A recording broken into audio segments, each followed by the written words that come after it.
Hi friends, இன்னைக்கு நம்ம நீர்ச்சத்து நிறைஞ்ச உடம்புக்கு ரொம்ப குளிர்ச்சி தரக்கூடிய மஞ்சள் பூசணிக்காயை வச்சு அட்டகாசமா ஒரு பொரியலை தான் இன்னைக்கு பார்க்க போறோம். இது ரொம்ப ஈஸியான ரெசிபிங்க, ஆனா டேஸ்ட் சூப்பரா இருக்கும். வாங்க எப்படி செய்யறதுன்னு பார்க்கலாம்.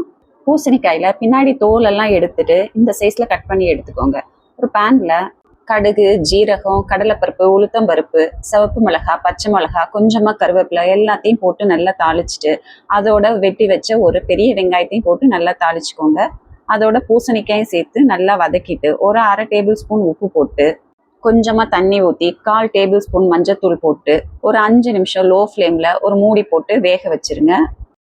கொஞ்சமா தண்ணி ஊற்றுனதுனால காய் நல்லா குழையாம நல்லா வெந்திருக்குங்க. இதோட ஃப்ரெஷ்ஷாக துருவின தேங்காயும் சேர்த்துட்டு கொஞ்சமாக கொத்தமல்லி தூவிக்கலாம். கடைசியாக ஒரு 1/2 டேபிள் ஸ்பூன் நாட்டு சர்க்கரையும் சேர்த்துக்கலாங்க. டேஸ்ட் சும்மா தூக்கலாக இருக்கும். இனிப்பு சுவை வேணான்றவங்க சர்க்கரையை ஸ்கிப் பண்ணிக்கலாம். அவ்வளோதாங்க, சூப்பரான மஞ்சள் பூசணிக்காய் பொரியல் ரெடி ஆயிடுச்சு. இந்த மாதிரி நீர்ச்சத்து நிறைஞ்ச நாட்டு காய்கறிகளை அடிக்கடி உடம்புல சேர்க்கும் போது உடம்பும் நல்ல புத்துணர்ச்சியாக இருக்குங்க. நீங்களும் ஒரு முறை ட்ரை பண்ணி பாருங்க. மறக்காம டிஷும் சேனலுக்கு சப்ஸ்கிரைப் பண்ணுங்க. தேங்க்யூ.